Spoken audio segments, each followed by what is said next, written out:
Desde las arenas de Egipto hasta las legiones de Roma en el curso de la historia, nunca ha sido un accidente que hace que un imperio se levante y que lo destruye. Aquí, en La voz de la guerra, el impacto fue devastador. Imagina 80.000 hombres, una masa gigantesca de carne y hierro de kilómetros de ancho, estrellándose contra la delgada línea celta e ibera. El polvo levantado por el viento volturno cegaba a los romanos, pero su inercia era imparable. Las primeras filas de galos cayeron al instante, atravesados por los pilas romanos o despedazados por los gladias.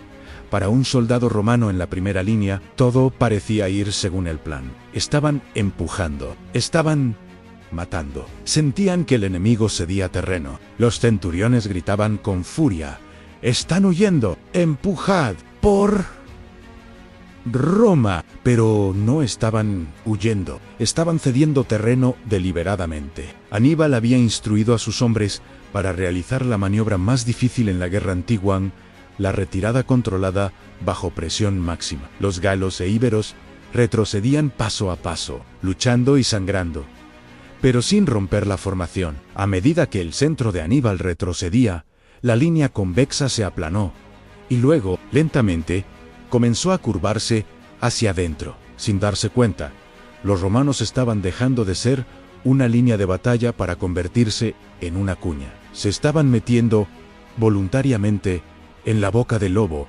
mientras la infantería romana se amontonaba en el centro. El destino de la batalla se decidía en los extremos. En el flanco izquierdo de Aníbal ocurrió el desastre para Roma.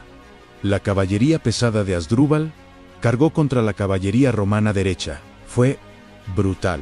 Los jinetes íberos y galos eran veteranos curtidos. Los romanos, aunque valientes, no eran jinetes naturales. En cuestión de minutos, la caballería romana fue destrozada. Los supervivientes huyeron a lo largo del río. Pero aquí es donde se ve la verdadera disciplina. La caballería de Asdrúbal no persiguió a los fugitivos ciegamente. Se detuvieron, reorganizaron las líneas y cruzaron todo el campo de batalla por detrás de las líneas romanas para atacar el otro flanco. En el otro lado, los jinetes númidas jugaban al gato y al ratón con los aliados romanos. Pero cuando la caballería pesada de Asdrúbal apareció por la retaguardia, el pánico se desató. La caballería romana había dejado de existir. Aníbal ahora era el dueño absoluto de todo lo que rodeaba a la infantería. Los ojos y oídos de Roma habían sido arrancados. Volvamos al centro. La situación se había vuelto extraña. El centro de Aníbal había retrocedido tanto que ahora formaba una quinta profunda.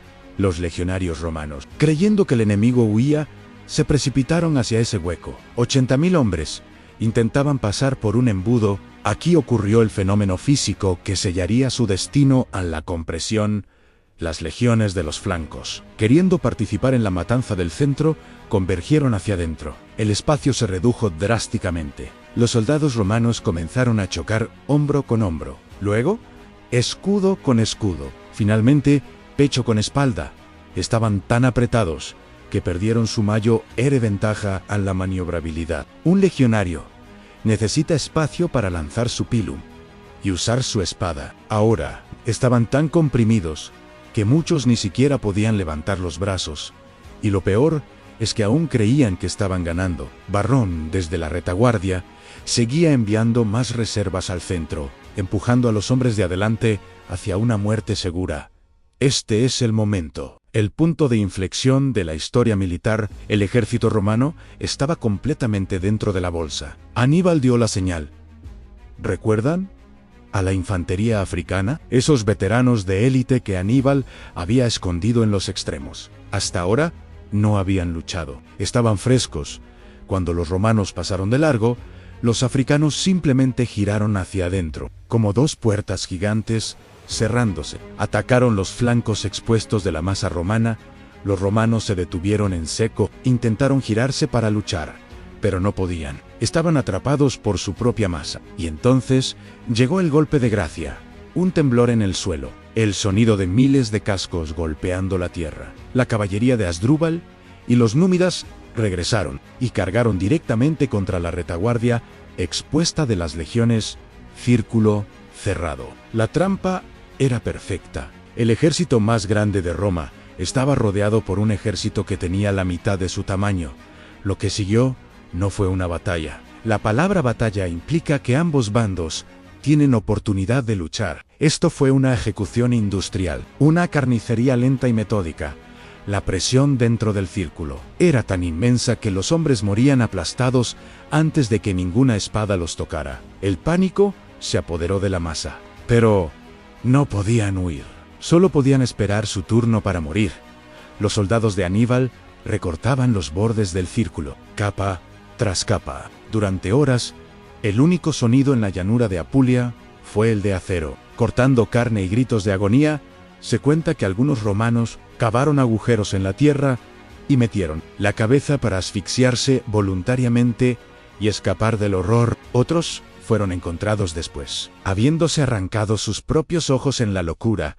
El cónsul Lucio Emilio Paulo, herido, se negó a huir. Se sentó en una piedra, esperando su final. Dijo a los jinetes Enaid: y decidle al Senado que fortifique Roma.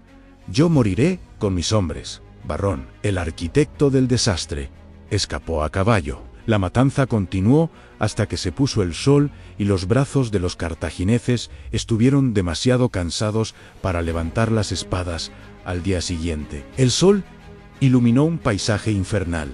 Montañas de cadáveres, más de 50.000 romanos yacían muertos. Entre ellos, 80 senadores y un cónsul. La flor y nata de Roma había sido exterminada.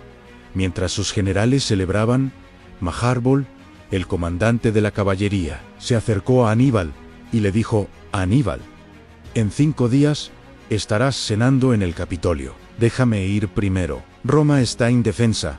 Aníbal dudó. Dijo que necesitaba tiempo. Maharbal, furioso, pronunció la frase: Eternam vincer sis.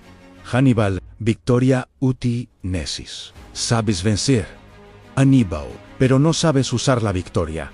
Aníbal nunca tomó Roma en la República.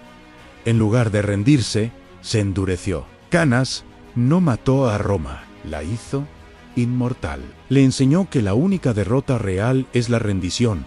Pero esa tarde, en Canas, bajo el sol de agosto, Aníbal Barca demostró que el intelecto es el arma más afilada que existe. Diseñó la obra maestra de la muerte, una trampa tan perfecta que todavía hoy, 2000 años después, se enseña en cada academia militar del mundo. Esto fue Canas. Esto fue la voz de la guerra.